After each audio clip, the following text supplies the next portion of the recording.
Pikiran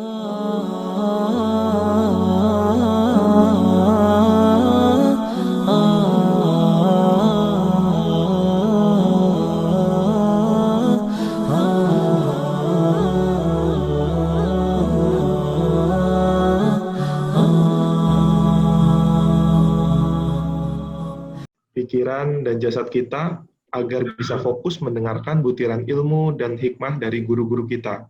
Kemudian selama kajian, kami akan mute all jamaah, kemudian disarankan untuk stop video atau host akan menonaktifkan video bagi para jamaah yang terlihat dalam posisi berbaring. Kemudian, untuk pertanyaan dapat disampaikan melalui chat kepada host atau kepada co-host. Nah, Bapak Ibu sekalian, susunan acara kajian Ba'da Subuh pagi hari ini adalah sebagai berikut. Agenda pertama, kita akan mendengarkan penyampaian materi kajian yang akan dibawakan oleh guru kita, Pak Ustadz Dr. Rusli Hasbi LCMA, dengan tema Mentadaburi Quran Surat Al-Baqarah mulai ayat 169. Materi disampaikan hingga pukul 06.30 waktu Indonesia Barat, kemudian dilanjutkan dengan sesi tanya-jawab seperti biasa. Selanjutnya, setelah sesi tanya-jawab, pukul 07.00, insya Allah kita akan lanjutkan dengan diskusi dan jalan-jalan melihat Islam di Jepang bersama sahabat-sahabat dari KMII, yaitu Keluarga Masyarakat Islam Indonesia, didukung oleh ISPAN, warga Indonesia yang memiliki istri Islam Jepang, serta didukung juga oleh Masjid Sano Jepang. Baik Bapak Ibu sekalian, Alhamdulillah telah hadir di tengah-tengah kita Pak Ustadz Rusli. Assalamualaikum warahmatullahi wabarakatuh. Waalaikumsalam warahmatullahi wabarakatuh. Semoga Pak Ustadz sehat selalu ya Pak. Alhamdulillah, semoga. Amin, insya Allah. Baik Pak Ustadz, kepada Bapak Ustadz, waktu kami persilahkan Pak. Baik. Assalamualaikum warahmatullahi wabarakatuh. Waalaikumsalam warahmatullahi wabarakatuh. Alhamdulillahi rabbil alamin. Wassalatu wassalamu ala ashrafil anbiya'i wal mursalin. Sayyidina Muhammad wa ala alihi wa sahbihi ajma'in amma ba'du. Para jamaah pejuang subuh dan pemirsa yang mengikuti kajian yang mulia ini yang diadakan oleh Pejuang Subuh Pondok Indah, Jakarta Selatan, mudah-mudahan Allah Subhanahu wa Ta'ala memberikan kita pertama sekali sebelum yang lainnya adalah kesehatan. Melalui kesehatan ini, kita akan bisa bergerak ke mana saja dan apa saja dan bagaimana saja yang kita kendaki. Tanpa ada kesehatan, kekayaan, jabatan, kemuliaan, dan segalanya tanpa kesehatan tidak punya makna sama sekali.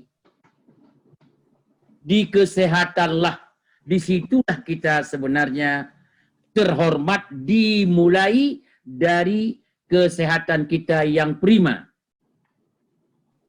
Ingat kalimat saya. Membela-bela mempertahankan kesehatan lebih penting daripada membela-bela mencari uang. Membela-bela cari jabatan. Membela-bela diri kita untuk cari posisi. Itu tidak punya nilai di hadapan kesehatan. Kesehatan di atas segala-galanya.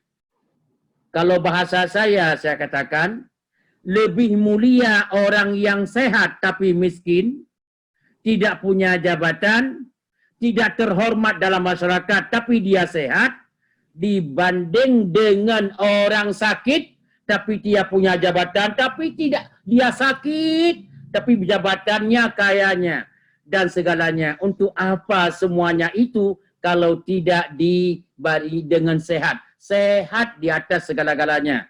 Saya ulang, mudah-mudahan yang ikut kajian ini, yang bergabung dengan kajian ini, dan teman-teman kita yang belum sempat bergabung dan masih berusaha untuk bergabung. Semoga Allah memberikan kita sehat walafiat.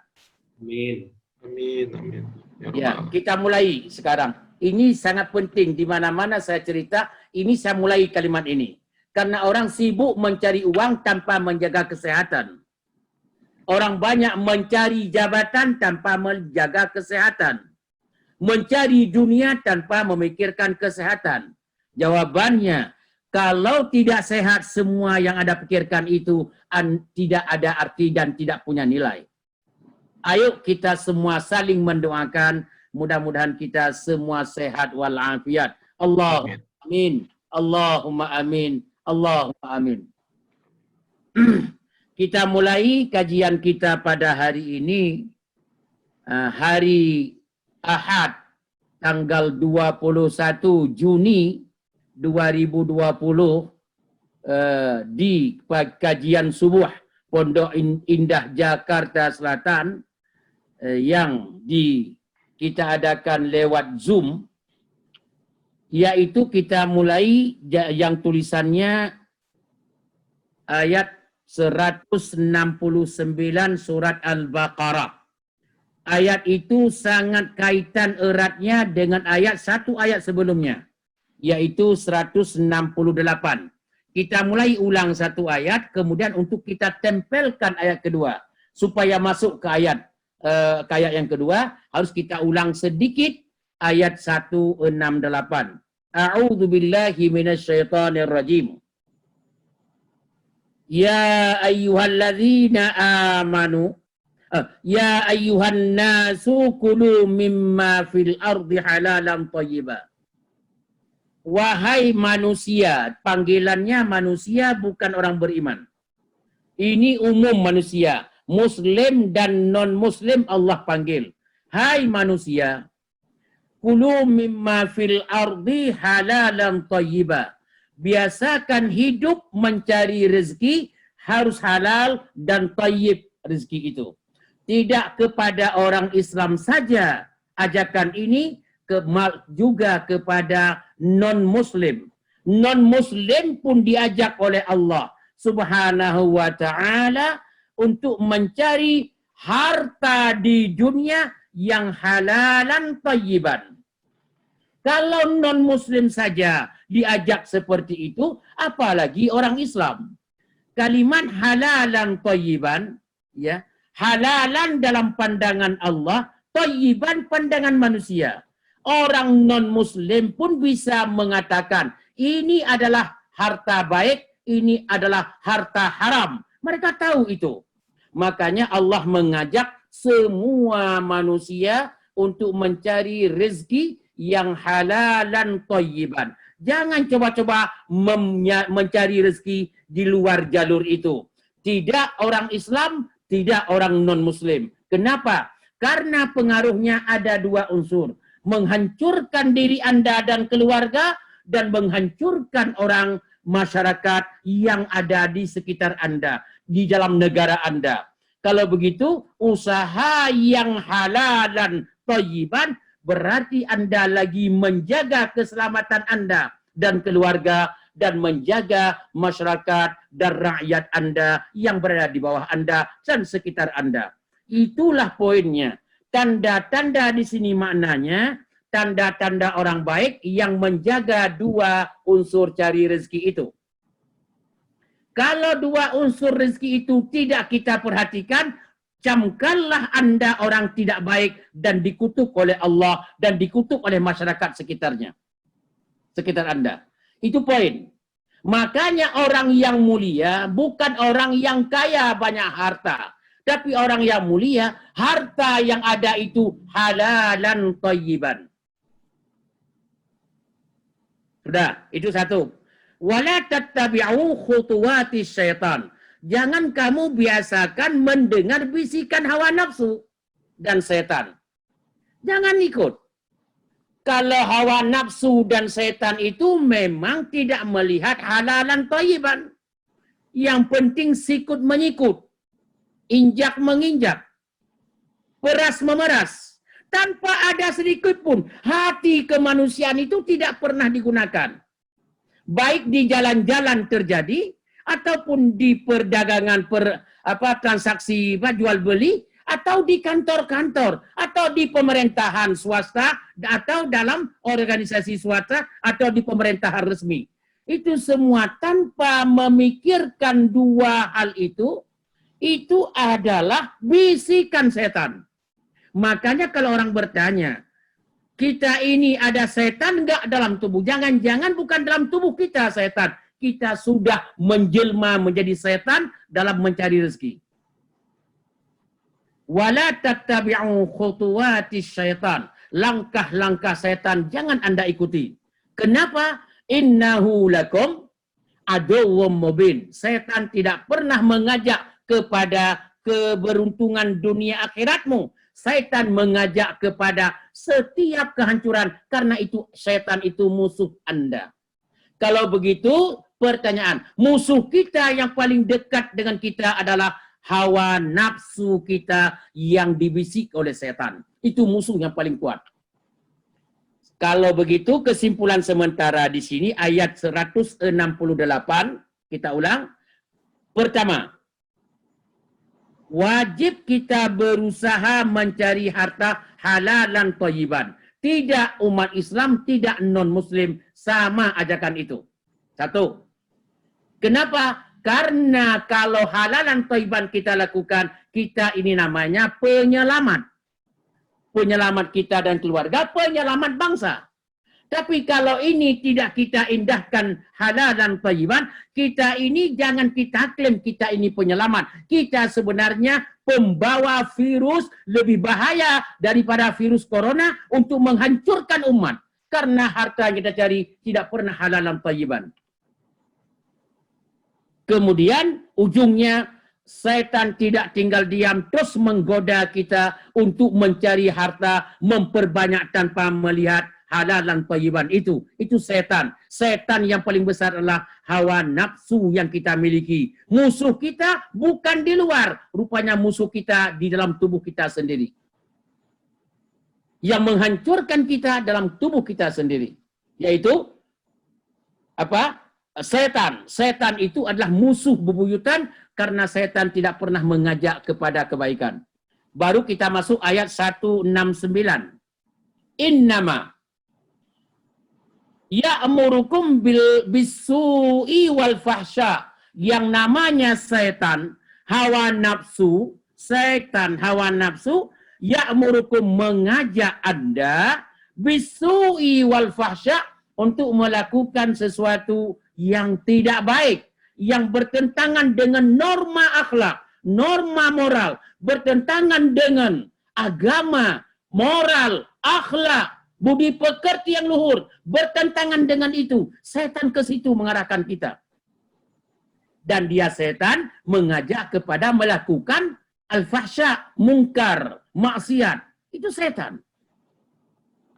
Makanya kalau kita sudah punya uang, biasanya nafsunya tinggi. Nafsu kita kalau sudah tinggi, kita pun mencoba, mulai pertama, mencoba melakukan yang haram itu. Nanti setan mengatakan, lakukan yang haram itu. Ntar kan juga bisa taubat. Ya, bisa taubat. Coba lihat. Ya. Kemudian, ya. Wa antaqulu 'ala Allahi ma la ta'lamun. Syaitan mengajak kita untuk mengatakan kepada Allah sesuatu yang di luar ilmu pengetahuan kita. Akhirnya pengetahuan kita tidak boleh dekat dengan setan dan hawa nafsu, tetapi setan dan hawa nafsu sendiri menggoda kita untuk melakukan sesuatu yang di luar jalur itu.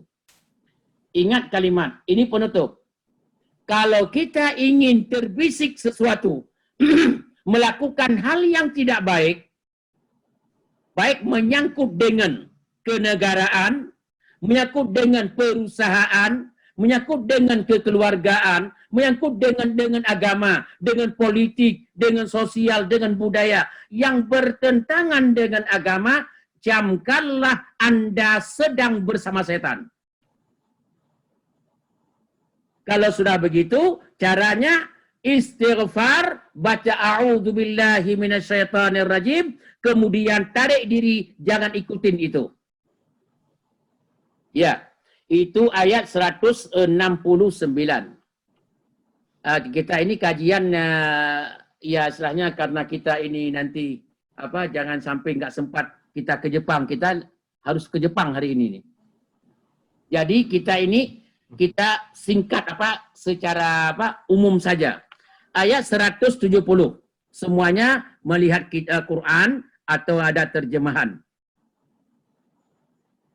Wa idza qila lahum, apabila ada orang yang menasihati orang yang melakukan kejahatan tadi. Ada pelaku maksiat, pelaku kejahatan. Kita coba menasihati. Pejuang subuh mendekati orang itu. Orang yang tidak pernah masuk dalam pejuang subuh.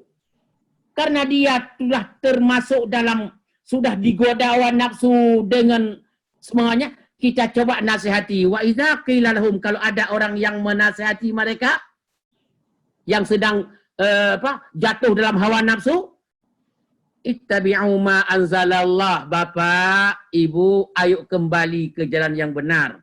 Itu sistem cara berpikir ekonomi Bapak itu nggak bisa seperti itu. Itu tidak boleh, Pak. Itu haram. Itu dalam cara berpolitik seperti itu haram, Pak.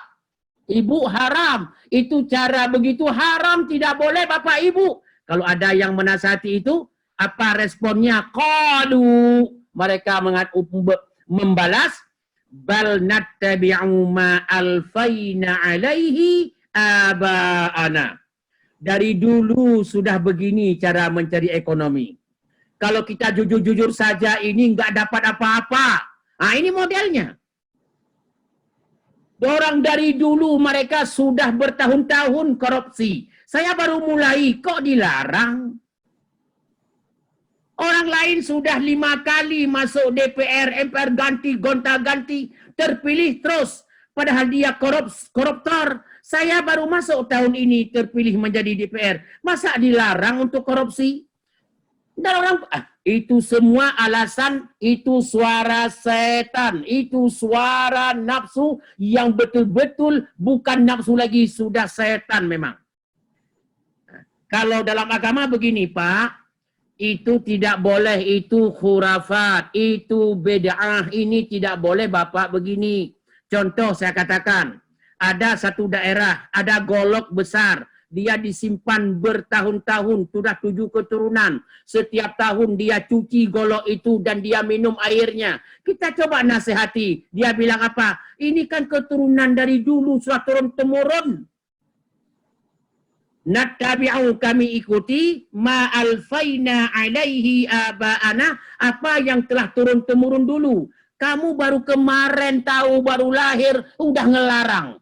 Itu seperti itu. Jawabannya itu tanda orang itu sedang dalam setan dan sedang di dalam proses digoda oleh setan. Dan dia setan terus membela-bela kejahatan itu supaya tidak mau orang itu jadi orang baik. Aduwwum mubin, musuh.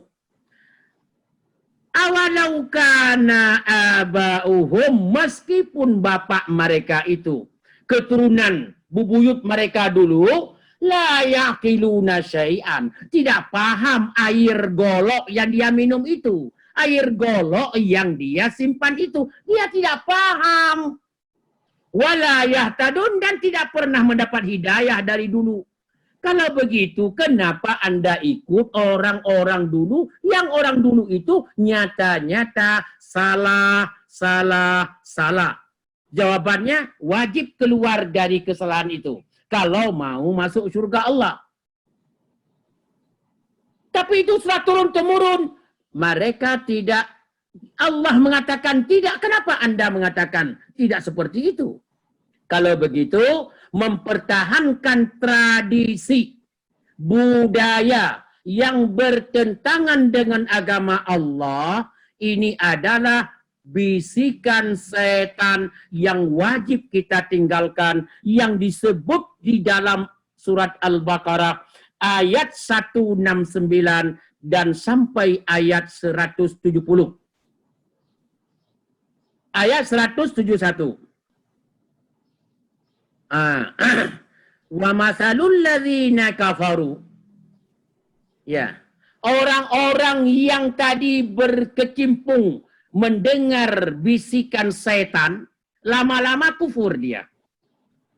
Lama-lama orang itu kufur. Maka selalu saya katakan, orang yang membela-bela korupsi, membela-bela koruptor, baik itu dia penegak hukum atau pemerintah atau rakyat atau organisasi yang membela-bela kejahatan, ini adalah akan menjelma pelan-pelan ke kufuran. Akan menjelma pelan-pelan ke kufuran. Kita lihat Allah mengatakan setelah menyebutkan hawa nafsu, Allah menyambung wa mathalul ladzina kafaru. Perumpamaan orang-orang yang kafir kamatsalil ladzi yan'iqu, persis seperti orang mengembala sapi, seperti orang yang bergaul dengan sapi.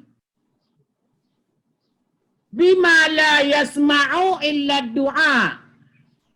Sapi itu kalau kita galak, kita panggil, sapi mendengar suara tapi tidak paham apa yang kita katakan itu.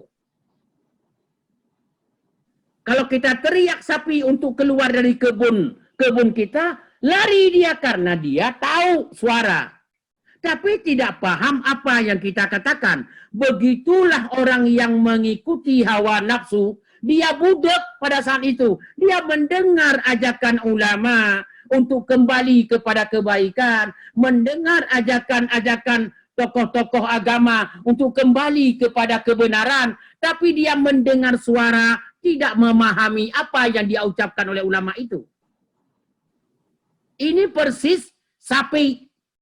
Sapi itu mendengar suara orang, tapi tidak memahami apa yang diucapkan oleh orang itu. Maka sapi lari.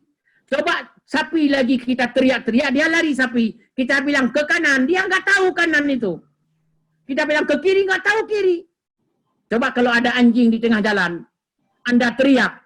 Dia dengar suara kita, suara Anda. Tapi dia lari, kita bilang lari ke kiri. Nggak mau, karena nggak paham kiri kanan dia. Tapi suara saja mendengar. Orang-orang yang berkecimpung dalam maksiat selama ini, dia kalau diajak untuk kembali ke kebenaran, dia mendengarkan suara kita dan tidak memahami apa yang kita ajak itu. Makanya dia terus masuk dalam kejahatan itu tanpa pernah keluar. Tapi mendengar suara ajakan, tidak memahami apa yang dikatakan oleh yang mengajak itu. Ulang, wa masalul ladzina kafaru, perumpamaan orang-orang yang kafir, kufur, persis seperti kamasalil ladzi yan'iqu bima la yasma'u illa du'aan wa nidaan. Yang dia dengar cuma hanya suara doang dan mereka tidak memahami isi pembicaraan kita, isi dakwah kita. Makanya ada dakwah di Indonesia, bertahun-tahun kita dakwah, masyarakat semakin jahat. Jawabannya adalah masyarakat itu lagi digiring oleh setan kepada untuk memperkuatkan posisi hawa nafsu dan kejahatan itu. Akhirnya dia akan masuk wilayah kufur. Kalau sudah kufur, masuk dalam panggilan ayat 171. Summun, mereka yang sudah tidak mau keluar dari maksiat itu, summun. Summun itu adalah telinganya tertutup. Bukmun. Bukmun itu mulutnya tidak bisa berbicara. Umyun. Umyun itu tidak punya penglihatan. Fahum la yaqilun, mereka stres, tidak berakal. Aliasnya, kalau orang tidak berakal, mereka itu gila. Fahum la yaqilun, mereka tidak punya akal, tidak bisa memahami. Gila orang itu. Jadi kutukan Allah kepada pelaku maksiat. Ini ayat 171. Yang tidak mau keluar dari maksiat itu, mereka dicap oleh Allah sebagai orang tuli, walaupun mendengar. Tuli, kemudian orang itu adalah lidahnya tidak bisa berbicara, kaku, pekak, kemudian umyun, buta orang itu meskipun melihat. Fahum la yaqilun. Proses ketiga-tiga itu mereka tidak punya akal sehat. Kalau istilah Rocky Gerem itu. Tidak ada punya akal sehat. Orang-orang yang telah sibuk dengan maksiat itu tidak memiliki lagi akal sehat. La yaqilun. Makanya tidak pernah dia dengar apa yang ucapan-ucapan. Kalau boleh saya masuk sedikit, maaf ya. Makanya coba lihat dakwah-dakwah, sindiran-sindiran dari media-media kepada pelaku maksiat siapapun dia. Kita tidak mengatakan simpulan-simpulan, tidak. Siapapun orangnya, sindiran, nasihat, ajakan, itu tidak pernah berlaku kepada orang yang sedang sibuk mengikuti setan itu. Mereka kupingnya tertutup untuk kebaikan, mulutnya tertutup untuk kebaikan, tidak bisa kemudian matanya buta dengan kebaikan, fahum la yaqilun, mereka tidak punya akal yang normal sama sekali. Akal sehat tidak mereka miliki. Yang ada adalah akalnya akal hawa nafsu, karena guru besarnya, saya ulang, karena guru besarnya setan yang terkutuk itu. Ya. Kemudian ayat ke 172. Ya.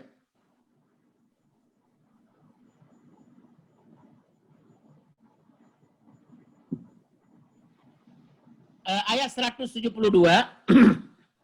Ya ayyuhalladzina amanu. Sedangkan orang-orang yang mau keluar dari maksiat, keluar dari kejahatan, keluar dari kemungkaran, bisa sadar kembali, dipanggil oleh Allah, ya ayyuhalladzina amanu. Wahai orang-orang yang beriman, yang sudah bertaubat keluar dari dari bingkai kemaksiatan itu, kulu min thayyibatin ma razaqnakum. Kulu min thayyibati ma razaqnakum. Silakan makan hal-hal yang thayyibat, ma razaqnakum, yang telah kami berikan kepada kamu. Silakan makan yang bergizi dalam pandangan agama, yang sehat menurut agama. Maka ingat kalimat, ini perlu saya tegaskan, bukan kepada bapak-bapak saja. Ini mungkin kepada orang yang kebetulan jarang ikut pengajian. Kalau yang di sini semua tokoh-tokoh pengajian semua. Saya nggak ragu. Apel ada dua. Ini dua-dua, ada yang apel sehat kalau kita makan, ada apel tidak sehat. Kalau apel yang sehat, apel yang kita hasilkan dengan uang halal dan thayyiban, dan kita bawa pulang ke rumah dengan thayyib juga, tidak ada penipuan. Tapi apel yang kita hasilkan dari hasil kemaksiatan, dengan uang yang tidak baik, dengan cara yang tidak baik, dapat apel, ini dalam pandangan agama, apel ini apel racun namanya. Agama mengharamkan makan apel yang kedua ini. Dan agama mengajak untuk makan apel yang pertama. Padahal kedua-dua apel itu secara kedokteran sehat. Tapi agama mengatakan satu sehat, yang satu racun. Nah, kita lihat dari mana? Ya ayyuhalladzina amanu, wahai orang-orang yang beriman, kulu min thayyibati ma razaqnakum, makanlah yang thayyib, yang bagus-bagus, ma razaqnakum, yang kami persiapkan kepada orang beriman. Luar biasa. Makanya ingat, biasakan dari sekarang sebelum kita wafat meninggal dunia, kita pilah-pilah. Jangan ada yang haram masuk ke dalam tubuh kita, masuk ke dalam rumah tangga kita. Hidup sebentar, ingat kalimat. Hidup itu sebentar, tidak lama. Nggak ada yang hidup 1000 tahun kok. Sudah. Washkuru lillah. Sudah thayyib, apel tadi, makanan tadi, harta tadi, tayyib, washkuru lillah. Biasakan berterima kasih kepada Allah. Kita masih bisa menikmati yang tayyib-tayyib itu. Meskipun uang sedikit yang baik, lebih baik daripada uang banyak yang tidak baik. Ingat kalimat kita tahu semua. Semua kita tahu. Kenapa orang-orang di pasar-pasar mencari, daging itu yang tidak banyak bermasalah dengan kesehatan? Kenapa mencari sayur yang yang tidak banyak kena intisida dan semprot-semprot obat-obatan? Kenapa? Karena ingin masuk dalam tubuh kita itu bukan racun. Uang yang kita hasilkan yang tidak halal itu adalah racun. Kita harus keluar dari racun itu. Umur kita singkat. Ada orang bertanya, Ustadz, ada orang di penghujung hidupnya dia orang kaya tapi kok stroke, itu mungkin tidak halal hartanya. Jangan begitu dong. Belum tentu juga. Bisa saja dia punya harta yang haram, bisa saja dia bukan itu sebabnya. Tidak boleh langsung kita mengklaim yang stroke itu semua. Enggak boleh begitu. Kita jujur dengan Allah. Hukum Allah enggak ada yang tahu. Yang diberikan sanksi hukum oleh Allah kepada umat ini enggak ada yang tahu. Makanya ada orang yang hilang hartanya, rugi dia, bangkrut dia, ada yang bilang itu tidak mengeluarkan zakat. Tidak boleh begitu. Jangan-jangan dia sering sekali mengeluarkan zakat. Kenapa Allah menghilangkan hartanya? Ya untuk diuji imannya. Bisa saja. Oleh karena demikian, berhusnudzanlah kepada orang lain. Jangan menghakimi di luar ilmu pengetahuan kita.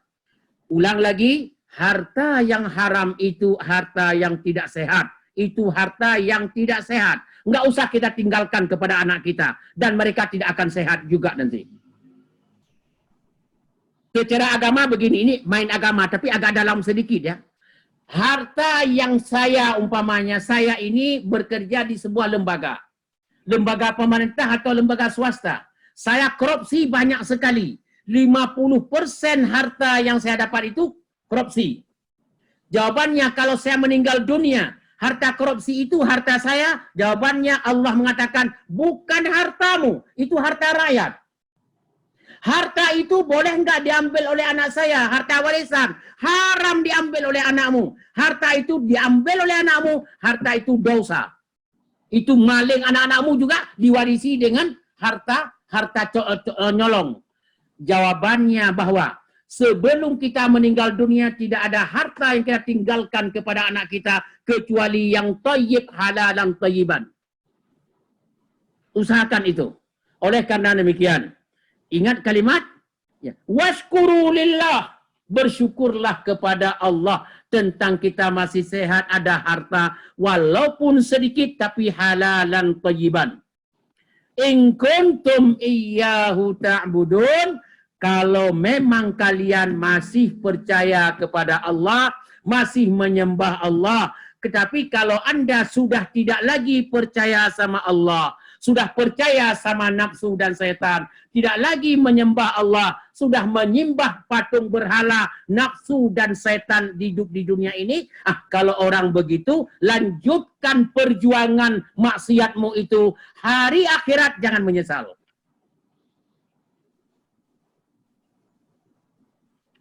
Ayat ke-173. Innama harrama alaikumul maitah. Allah mengharamkan kepada umat Islam itu maitah. Maitah itu bangkai. Saya coba dengar baik-baik. Ini bangkai haram kepada kita manusia. Ustaz, saya tidak pernah makan bangkai. Ustaz, jangan begitu dong. Tapi Allah mengatakan kita sering makan bangkai. Enggaklah, begini. Besok hari raya Idul Adha ada kurban.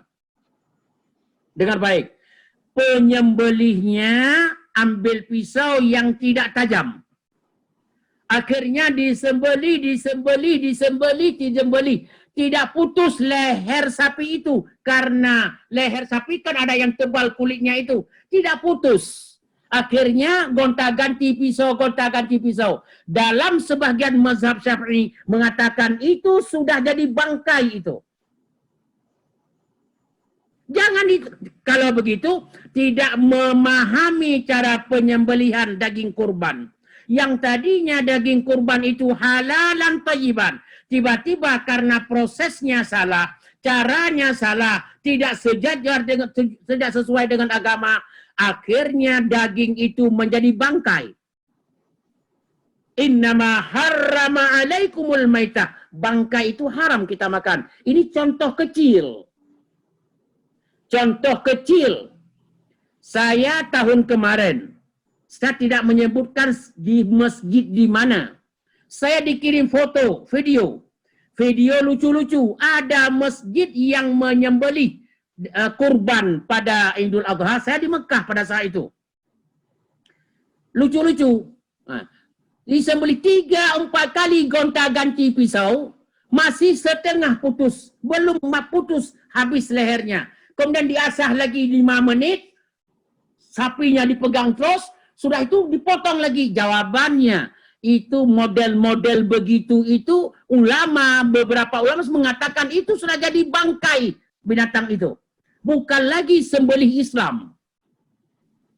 Yang pertama. Contoh yang kedua. Kita impor daging-daging dari luar negeri. Dari negara tertentu. Saya nggak usah sebutkan di sini. Takut nanti ada yang ikut pejuang subuh dari sana. Nanti mereka nggak ngirim lagi ke kita. Nah, mereka di sana kita impor daging dari negara tertentu ke Indonesia. Penyembelihannya adalah tidak disembelihkan dengan bismillah.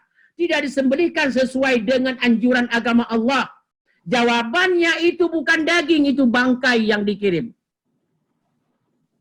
Kalau kita beli bangkai di pasar, jawabannya hurrimat alaikumul maitah. Haram Anda makan bangkai. Itu contoh yang kedua. Contoh ketiga, sebagai penutup contoh, banyak sekali kalau kita datang ke pasar beli ayam. Ada ayamnya di pemelihara ayam itu, ada yang sehat dipotong, ada yang sudah mati dipotong juga. Karena jangan sampai rugi. Di jalan-jalan bawa ayam dengan motor. Ada yang kena roda motor, kena jari-jari motor. Mati ayam itu. Sampai di pasar dipotong juga yang mati itu. Jangan rugi. Jawabannya itu haram kita konsumsi. Sudah. Waddama walahmal khinzir, darah. Darah juga haram kita konsumsi. Oh, bagaimana darah? Saya dengar ada daerah di Indonesia, saya nggak tahu di mana.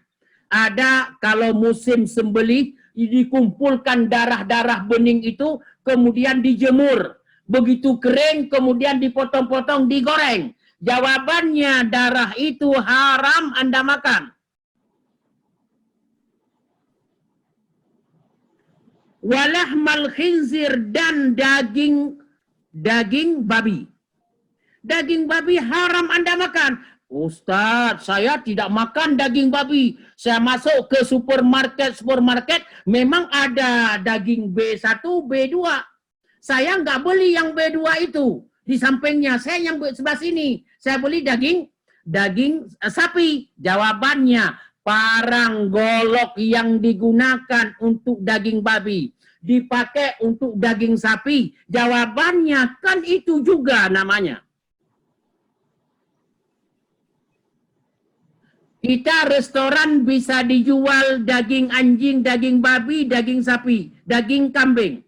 Kita masuk restoran itu, kita pesan maaf, yang halalan thayyiban, siap katanya.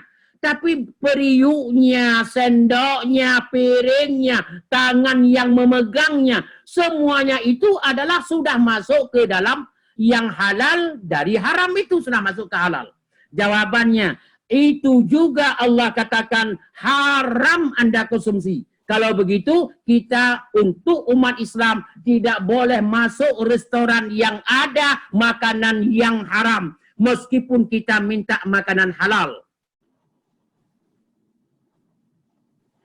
Umat Islam tidak boleh membeli daging sapi, kambing yang halal itu kalau ada B2 di sampingnya. Haram Anda beli di situ. Karena tidak bisa kita jaga. Oh, tapi kan begini Ustadz. Yang sebelah sana, orang di sana, parang di sana. Oke, di sebelah sini betul-betul beda. Tapi orang yang sebelah sana, orangnya dengan orang sebelah sini, nanti ketemu bersalam-salaman enggak? Berpegang-pegang tangan dan sebagainya enggak? Ini harus paham. Makanya selagi saya katakan, datanglah ke pasar-pasar yang tidak ada yang haram di situ. Daging-daging haram. Wa ma uhilla li bihi li ghairillah. Dan yang disembelih, binatang-binatang yang disembelih bukan karena Allah. Itu haram kita makan. Contoh singkat, maaf ini langsung to the point. Waktu saat saya di Kairo dulu tahun 80-an sampai 2000-an, karena agak lama sedikit di Mesir saya. Ya. Tahun 80-an sampai 2000-an saya di Mesir membaca koran. Membaca majalah. Katanya ada pembangunan sebuah jembatan di pinggir kali itu, jembatan itu roboh melulu, roboh dibangun. Beberapa kali. Akhirnya difatwa oleh seorang tanda kutip ustadz palsu. Ustadz yang palsu. Mengatakan ini perlu ada makhluk halus yang meminta kepala kebo. Kepala kerbau yang warna kerbau itu hitam atau kuning atau hijau atau apa. Sembelih dan tanam kepala kerbau di tempat yang roboh itu, insya Allah kalau kita bangun tidak akan roboh kembali. Itu jawabannya, kerbau yang disembelih bukan karena Allah, tapi untuk menyelamatkan jembatan tadi, memberikan makanan si setan-setan, makhluk halus, kepercayaan seseorang. Jawabannya kerbau itu uhilla li ghairillah, disembelih bukan karena Allah, itu haram Anda makan dan itu najis. Terus bagaimana dagingnya? Di samping melakukan perbuatan penyembelihan itu haram, itu terkutuk kepada Allah. Sapi itu bangkai Anda lempar saja ke sungai untuk dimakan oleh ikan-ikan. Tapi orang kampung makan dagingnya. Disitulah, maaf, ustadz palsu yang tadi yang berkoar-koar. Tolong mohon dipahami. Wa ma uhilla bihi li ghairillah.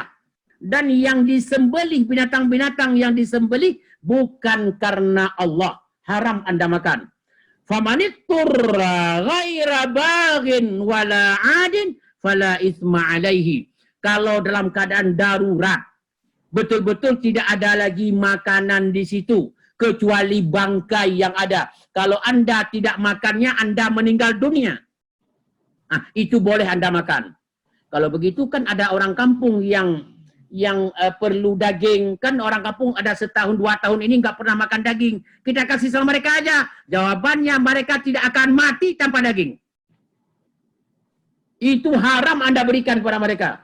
Masih bisa makan pepaya mereka. Masih bisa makan kelapa mereka. Masih bisa makan jagung. Makan yang lain, tahu tempe. Itu tidak wajib, tidak boleh kita makan. Tapi kalau memang sudah emergency betul, seperti kita, maaf, kita jatuh dalam laut. Sudah 2 hari, 3 hari belum kita terapung dalam laut. Tenggelam kapal laut atau pesawat jatuh. Kita terkapung-kapung di situ. Makanan sudah berapa hari tidak ada makanan. Mau mati. Ada soto ayam di situ. Dalam laut. Ada apa? Kita akan mati. Minum air laut nggak akan selamat kita. Lewat di depan kita itu adalah bangkai-bangkai binatang. Seperti bangkai, jika perlu jorok aja, bangkai babi lewat. Kalau kita makan, selamat nyawa kita. Kalau kita tidak makan, nggak selamat. Boleh kita makan. Allah menyelamatkan. Yang haram itu akan jadi halal kepada Anda di saat bertentangan dengan nyawa. Menyelamatkan nyawa lebih penting daripada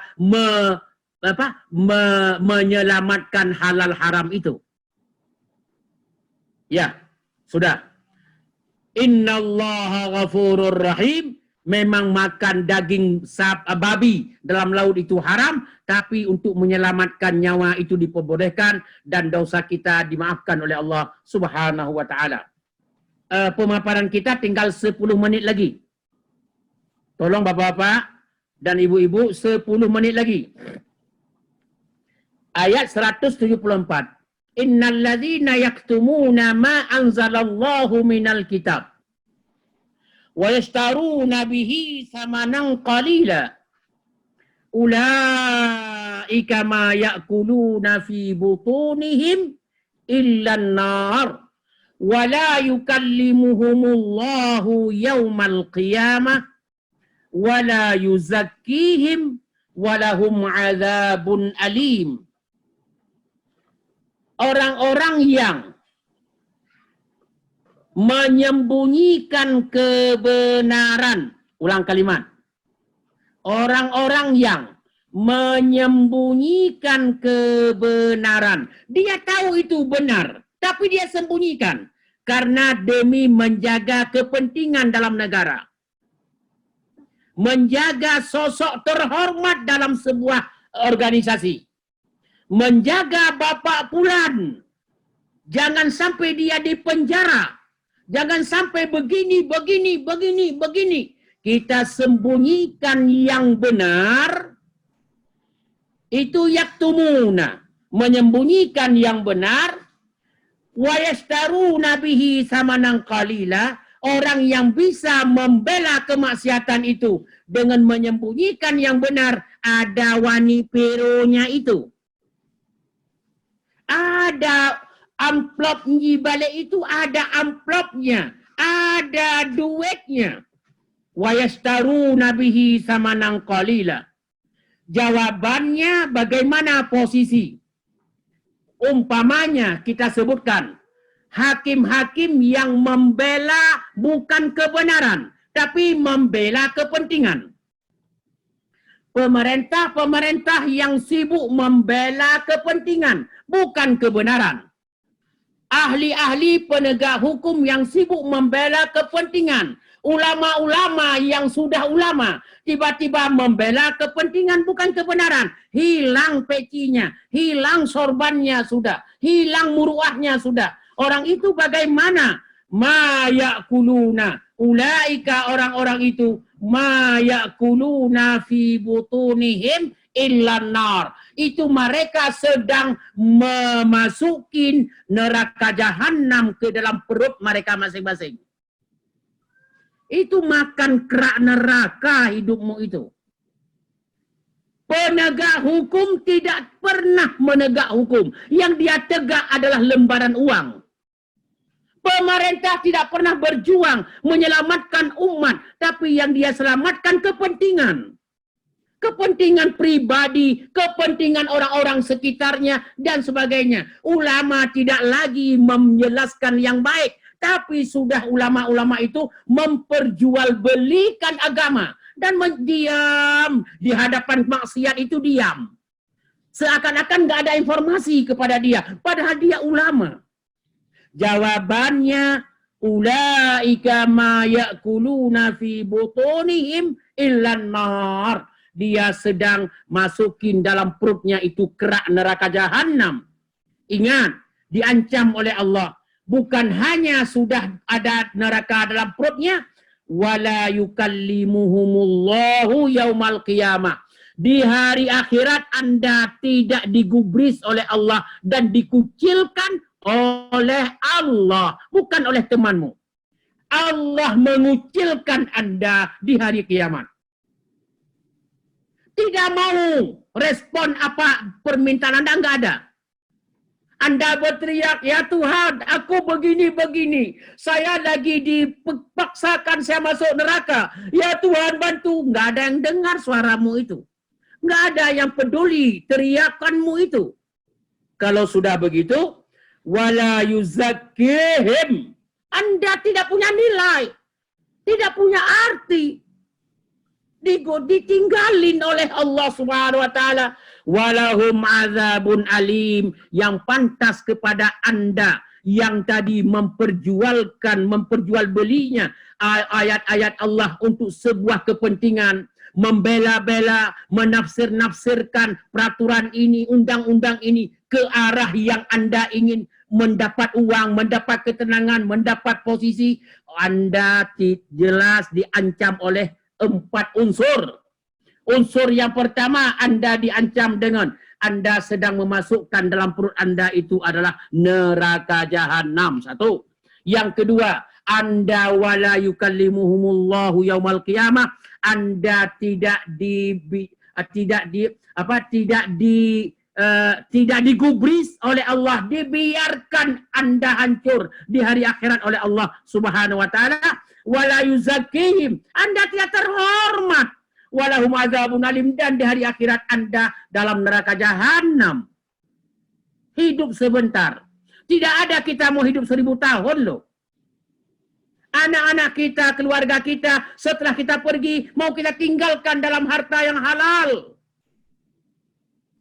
Nggak ada orang tua yang ingin anaknya jahat seperti kita, nggak ada. Ayo kembali. Kemudian penutup, ada 4 menit lagi kita tutup. Ulaikal ladzina ishtarau dhalalata bil huda wal adzaba bil maghfirah fama asbarahum 'alan nar. Allah. Orang-orang yang sibuk dengan membela-bela kesesatan dan dia injak-injak kebenaran. Dengar kalimat. Ulaikal ladzina ishtarau dhalalata bil huda. Yang jahat itu dia sanjung-sanjung. Karena ada uang di situ, karena ada jabatan di situ, karena ada posisi di situ. Sedangkan yang benar kita injak-injak. Akhirnya kita jual hidayah kita untuk mendapatkan kesesatan. Kita menjual kebenaran untuk mendapat kezaliman. Sibuk dengan menzalimi rakyat, menzalimi sesama, menzalimi masyarakat, menzalimi komunitas dengan harapan jabatan, kepentingan dan sebagainya. Setelah itu Allah mengatakan wal azaba bil maghfirah. Kita akan membeli azab dan kita jual pengampunan Allah. Tiap hari usaha untuk mendapat azab Allah, bukan untuk mendapat pengampunan Allah. Malah yang mendapat pengampunan kita tidak memikirkan, malah kita sia-siakan. Malah yang mendapat kutukan Allah, semakin ramai-ramai orang membela-belanya. Contoh, kalau kita masuk ke pandemi ini, coba lihat, ini saya sindir sedikit. Ini salah kesalahan. Pemerintah membolehkan kita naik bis 50% kalau nggak salah saya, bis itu. Bis 50 orang yang bisa diisi adalah 25. Jarak antara kursi dengan orang lain kan cuma 60 cm. Kursi itu kan 60 cm. Kurang lagi. Jadi jarak antara orang satu dengan orang lain dalam bis itu 60 cm atau 50 cm. Itu perjalanan bis itu 2 jam, 3 jam, 5 jam, 12 jam. Itu diperbolehkan. Sedangkan di masjid yang harus jarak 1 meter. Dan padahal salat cuma 5 menit. Itu nggak boleh dekat-dekat. Cuma harus jarak 1 meter. Kan lucu. Yang dalam bis itu yang perjalanan 2 jam, 5 jam, 10 jam, malah 12 jam. Kalau ke Aceh itu semua 3 hari, 4 hari, 4 malam ke Aceh. Itu boleh. Asal jarang-jarang duduk. Setengah meter. Itu boleh. Waktunya berjam-jam, berhari-hari. Di masjid yang 5 menit harus 1 meter. Jawabannya, ini kan keder. Ini keder ini. Sebenarnya apa yang berlaku dalam bis, berlakulah di masjid. Setengah meter ya setengah meter lah. 40 cm, 40 cm lah. Jadi jangan di masjid 1 meter. Saya lihat di video-video itu, di TV-TV, masjid A, masjid beresmi-resmi. Itu jarak-jarak luar biasa jarak. Tapi dalam mobil itu, dalam bis, dekat-dekat. Setengah meter jaraknya saja. Jawabannya ini keder cara membuat peraturan. Sebaiknya apa yang kita lakukan untuk transportasi umum.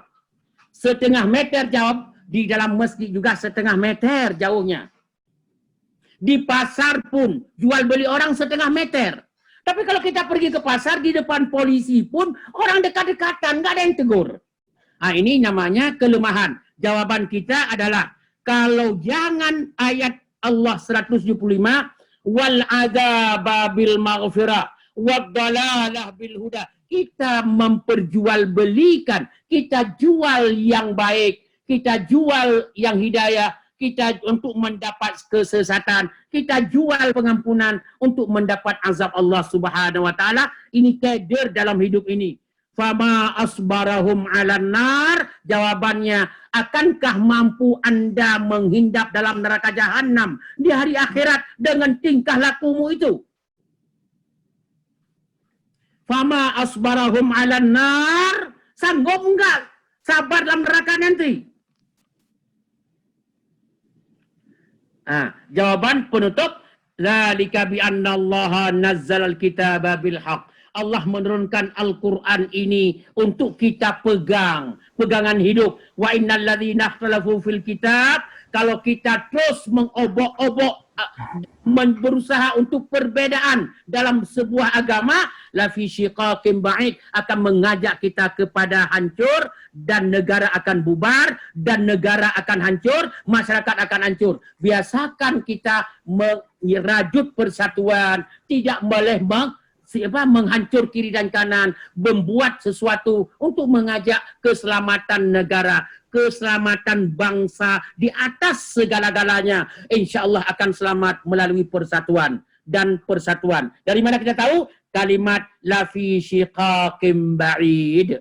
Mudah-mudahan kajian kita dari ayat 168 sampai 176, Allah Subhanahu wa taala akan memberkahi hidup kita, dan insya Allah untuk kajian selanjutnya kepada ustaz-ustaz yang lebih mumpuni untuk mengkaji akan memasuki dalam ayat selanjutnya insya Allah. Mudah-mudahan yang hadir ini, yang bekerja dengan ini, yang belum sempat hadir, dan teman kita yang kurang sehat, Allah sembuhkan, Allah sehatkan. Subhanakallahumma wa bihamdika asyhadu an la ilaha illa anta astaghfiruka wa atubu ilaik. Kepada Bapak, kalau ada yang ingin tanya jawab, mudah-mudahan bisa saya jawab. Kalau yang bisa saya jawab, yang tidak bisa saya jawab akan saya pending. Saya lihat kepada rujukan-rujukan yang benar. Terima kasih.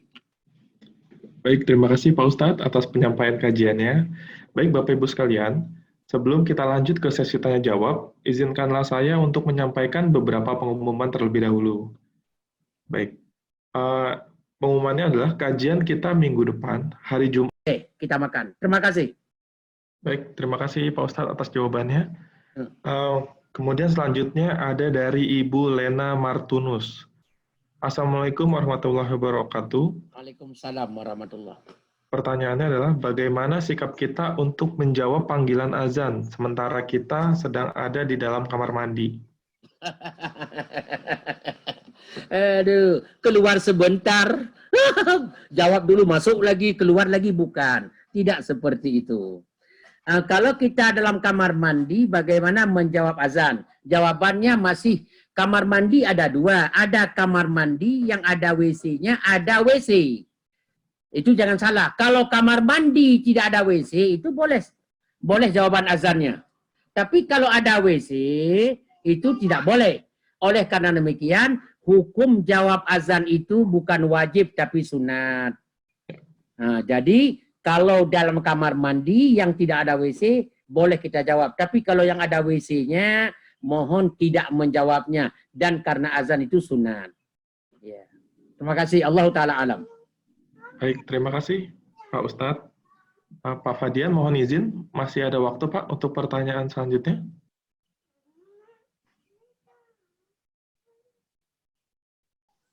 Insya Allah masih ya, Pak Hendra. Silakan Masih, Pak. Agung? Silakan, masih ada. Siap. Silakan Nah, Pak. mungkin sekarang kita ganti ya, kita coba beri kesempatan untuk yang ingin bertanya langsung nih kepada Pak Ustadz. Ya, silakan.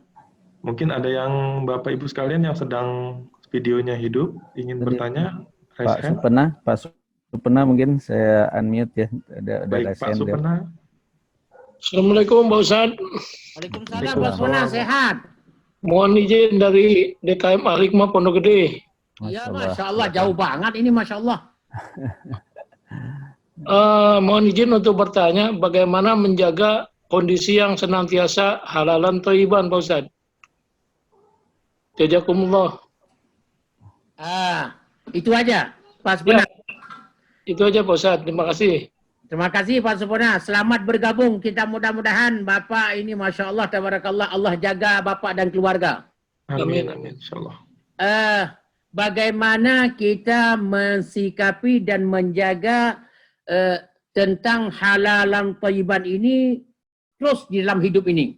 Jawabnya, pertama ada beberapa saya jawab singkat ini, ada keinginan kuat untuk membersihkan kita dan keluarga kita di dalam kehidupan. Ada rencana yang kuat. Tapi rencana itu bukan rencana hanya ngomong rencana, hatinya lain.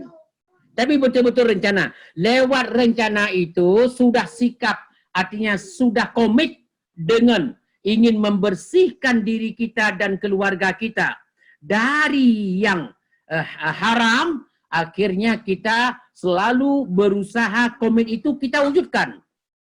Kalau ada godaan-godaan kecil untuk mengambil yang tidak baik, tanda tangan untuk menghasilkan yang tidak baik, kita istighfar dan kita coba dengan komitmen tadi untuk menjauhkan dan tidak melakukannya. Itu insya Allah Bapak penanya Pak Supurna dan teman-teman yang lain yang pendengar semuanya, pemirsa, jawabannya insya Allah akan selalu dalam jalur halalan thayyiban. Insya Allah. Terima kasih Bapak. Allah Ta'ala alam. Baik, terima kasih Pak Ustadz. Kemudian mungkin masih ada lagi yang ingin bertanya langsung sebelum kita lanjut ke chat. Ibu Yuli nih. Ibu Yuli. Ibu Yuli raise hand. Saya unmute. Masih ada Ibu Yuli. Halo Bu Yuli. Hanya raise hand aja enggak. Oh, mungkin udah nggak ini ya Pak ya? Iya, iya. Assalamualaikum. Waalaikumsalam silakan Bu warahmatullahi Yuli. wabarakatuh. Silakan Ibu Yuli. Ustadz, saya mau nanya Ustadz ya. Kan setiap orang ada nafsu karena memang melekat di diri kita. Bagaimana cara mengendalikan nafsu itu supaya kita tidak bisa supaya kita tidak mengikuti bisikan setan. Terus yang kedua, bisa nggak bedakan ini bisikan setan atau ini bahwa ini adalah nafsu kita sendiri gitu, bisa dibedakan nggak Ustadz? Makasih. Ya. Assalamualaikum. Waalaikumsalam. Salam. Itu dua pertanyaan disatukan jawabannya. Pertama,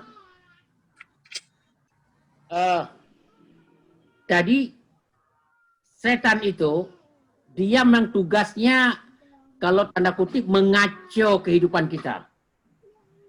Kehidupan yang baik itu dikacau. Dia bolak-balik fakta. Jadi fakta yang diberikan kepada fakta terbalik. Kamu itu nggak sayang sama anakmu yang sekarang begini-begini. Itu kan, jadi digoda. Itu kita memahaminya kalau memang itu. Secara kita kan punya akal sehat. Ibu Yuli, kita punya akal sehat. Akal sehat itu yang mengatakan itu haram, itu halal. Ini setan, ini bukan. Ini nafsu setan. Ini Kita dengan akal sehat tadi, kita mengikuti akal sehat. Sehingga semua orang tahu. Kalau boleh saya agak jauh sedikit jawabannya. Koruptor itu tahu itu dosa. Itu haram. Itu tidak resmi. Itu kucing-kucingan. Dia tahu melakukannya. Nah, itu dia pada saat dia lakukan tidak memakai akal sehat. Dia kesampingkan akal sehat. Kita semua tahu. Apa yang kita lakukan, kita akal sehat. Anak kecil pun dia tahu itu boleh, itu nggak boleh, dia tahu itu. Sudah mulai, apalagi kita dewasa. Cuma mereka anak kecil belum sempurna dia tahu. Tapi sudah mulai buktinya apa? Kalau ada orang dia lagi makan, dia sembunyikan, itu kan dia tahu itu. Jadi akal sehat itulah yang menentukan. Apabila akal sehat sudah kita kedepankan, biasanya setan bergeser. Kita komitmen untuk melakukan yang akal sehat itu, setan itu kalah biasanya. Apalagi kita mengucapkan seperti a'udzubillahi minasyaitonirrajim. Aku berlindung ya Allah kepadamu dari setan yang terkutuk yang selalu menggodaku ya Allah. Kalau itu yang kita baca dengan komitmen, dengan semangat, dengan betul-betul penuh keyakinan, insya Allah kita akan tahu bahwa ini adalah jalan keluar satu-satunya dari godaan setan. Mudah-mudahan sudah terjawab dalam waktu singkat ini. Allah Ta'ala alam. Baik, terima kasih Pak Ustadz. Boleh meneruskan sedikit? Oh ya, silakan Ibu. Ya. Jadi begini, maksud saya begini Ustadz ya. Kan tadi nafsu itu kan setiap orang pasti punya ya. Ya. Dan mungkin salah satu mekanisme yang dilatihkan ke kita dengan puasa, katakanlah gitu, supaya kita terkendali keinginan-keinginan yang sebetulnya bisa mengarahkan ke arah yang, seperti kalau puasa kan, kita nggak boleh makan, meskipun itu kan makan buat badan kita ya, tapi kalau berlebihan makan kan bisa ke arah kita melewati batas yang Allah tentukan, katakan gitu. Nah, selain puasa tuh ada lagi nggak yang lain yang bisa mengerem atau melatih nafsu kita sehingga kita tetap berjalan? Ya. Itu yang saya maksud. Terima kasih. Kalau untuk mengirim nafsu kita, kalau puasa sudah jelas.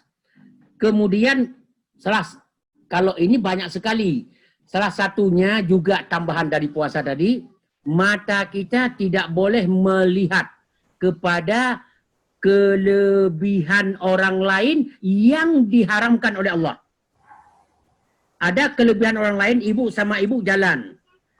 Itu melihat pakaian orang lain dan dipretelin, dimasukkan dalam jiwanya, akhirnya dia pun ingin memilikinya. Kalau nggak duit suaminya, katanya, suami apaan? Itu aja nggak sanggup mau beli.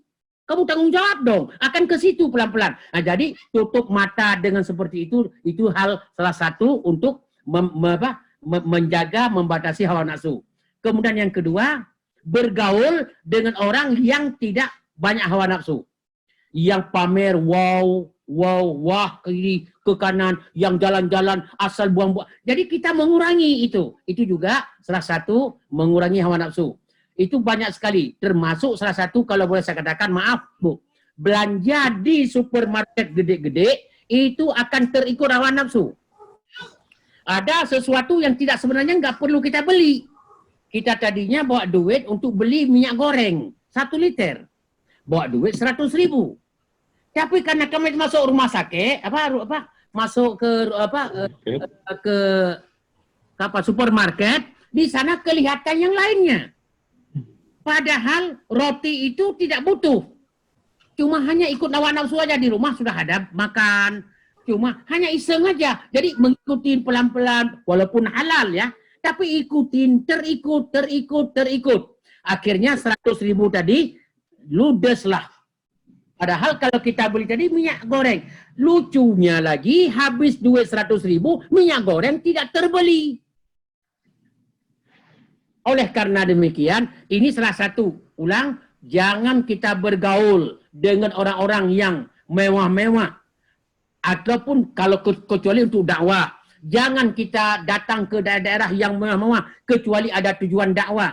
Atau dan sebagainya, ini salah satu untuk membatasi, jangan kita masuk lincir dalam hawa nafsu. Allahu Ta'ala alam.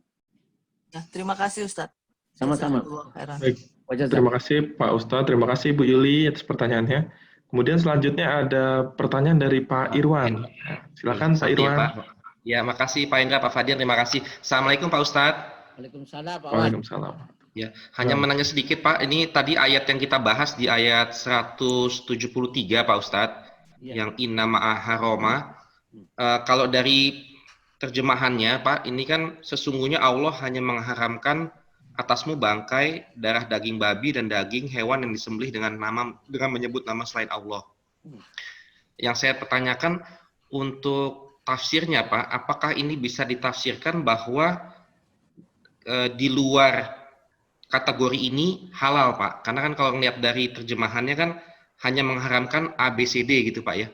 Nah, apakah artinya di luar itu halal? Karena kan kita mendengar selain daging babi, selain bangkai dan darah, itu ada seperti mungkin anjing, atau kemarin juga kayak masalah corona kan itu juga dikatakan binatang-binatang eksotis juga haram gitu kan Pak ya. Mungkin itu Pak. Terima kasih Pak Ustadz. Oh, makasih Bang Wan. Pak Wan begini, dan Bajamah semuanya. Ayat 173, innama harrama alaikumul maitatu waddamu walahmul khinzir wa ma uhilla bihi li ghairillah. Itu hanya poin A, B, C, D. Ini adalah dalam Al-Quran dan ayat ini. Dalam Al-Quran dan ayat ini, A, B, C, D. Banyak masih ada dalam Al-Quran yang ayat yang lain. Dan persoalan-persoalan lain. Banyak lagi, lebih banyak dalam hadis. Yang hadis itu Rasulullah sebagai tokoh tafsirnya. Penafsir yang agung Rasulullah memberikan cara hidup dalam masalah halal dan haram. Tentang makanan A, B, C, D sampai Z. Ada dalam hadis. Makanya kembali. Untuk memahami Quran harus dibarengi dengan hadis. Apabila Quran tidak ditafsirkan, tidak dilibatkan hadis, ini keder. Makanya selalu saya katakan, ulama-ulama yang senang mengajarkan Al-Quran, tapi mengesampingkan hadis, malah benci kepada hadis, saya ragu tentang keilmuannya itu.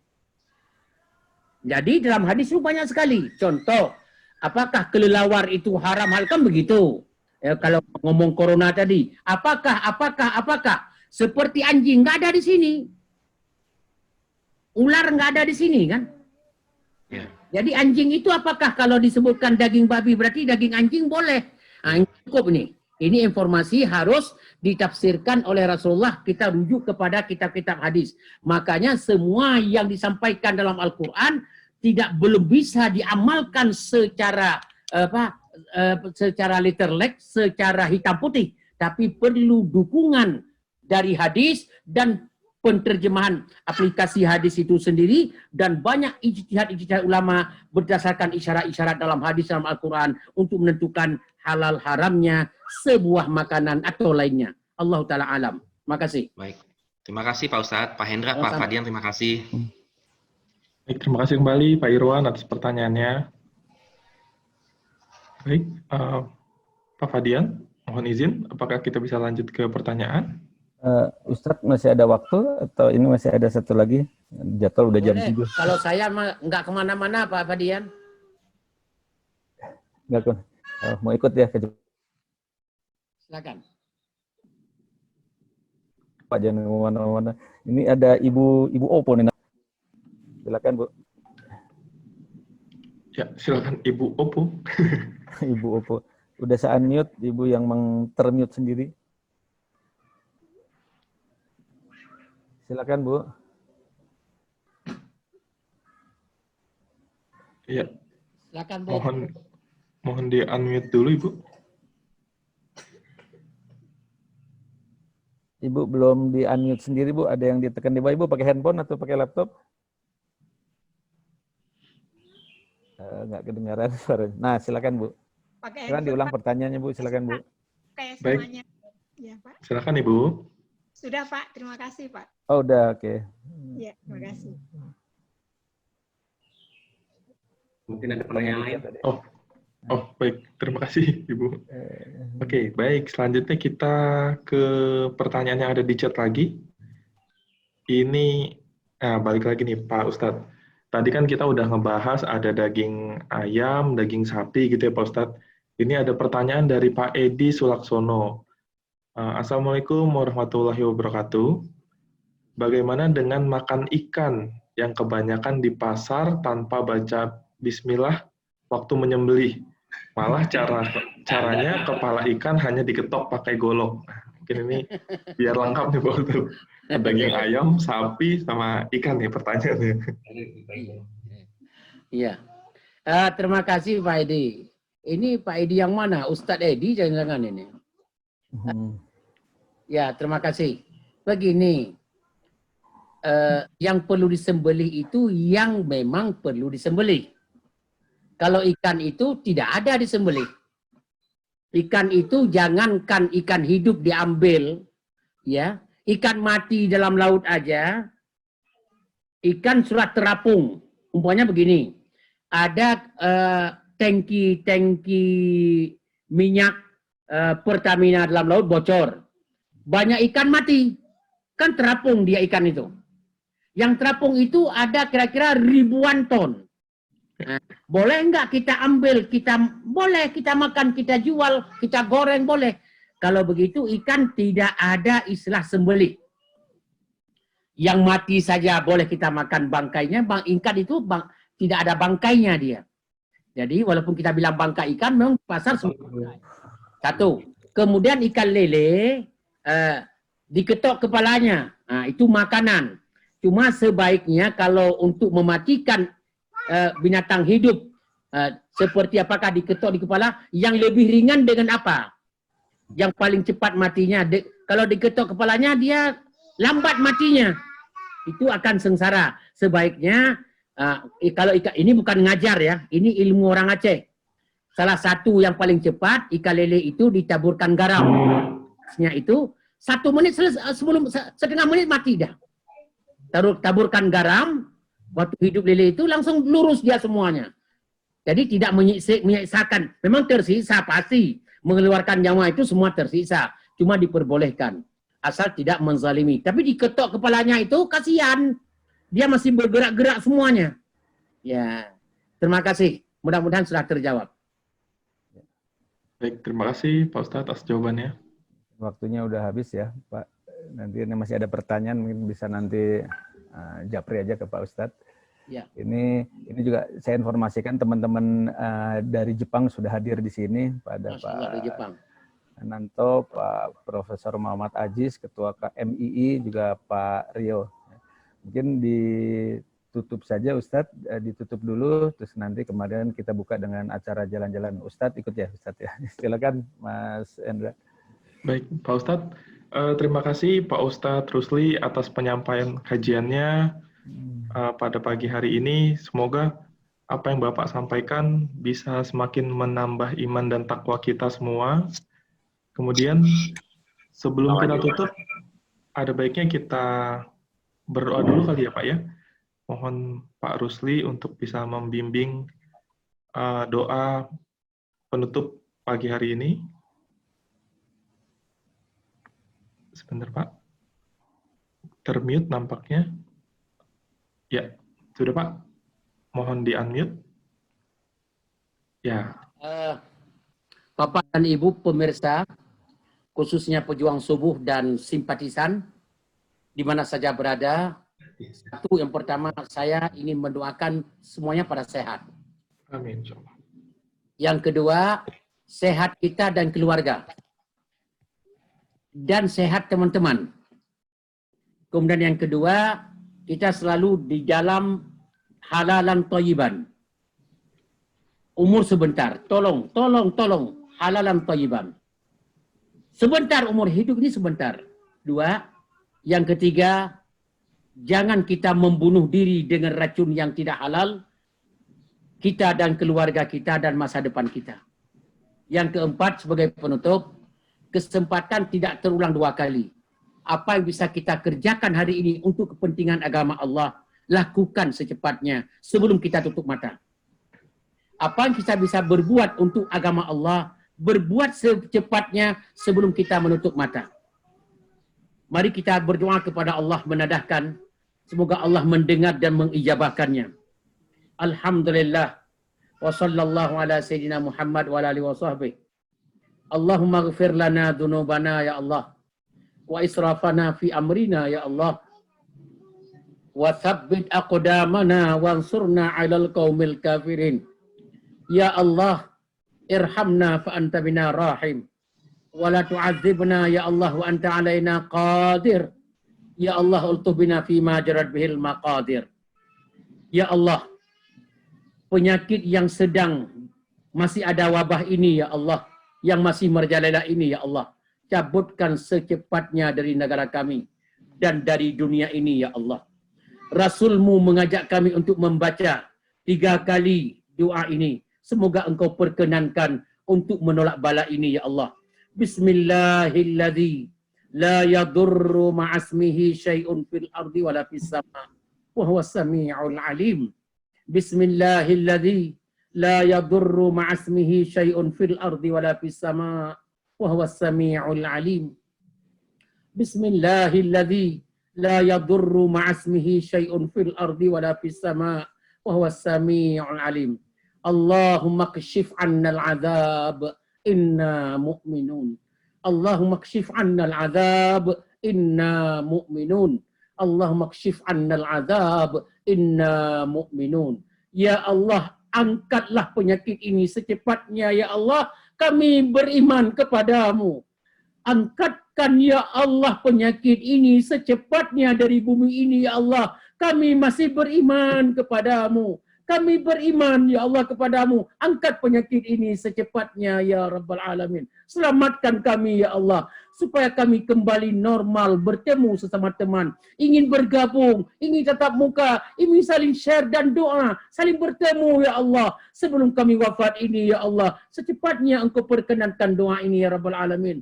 Ya Allah yang mengikuti kajian ini. Ya Allah yang mengikuti kajian ini ya Allah.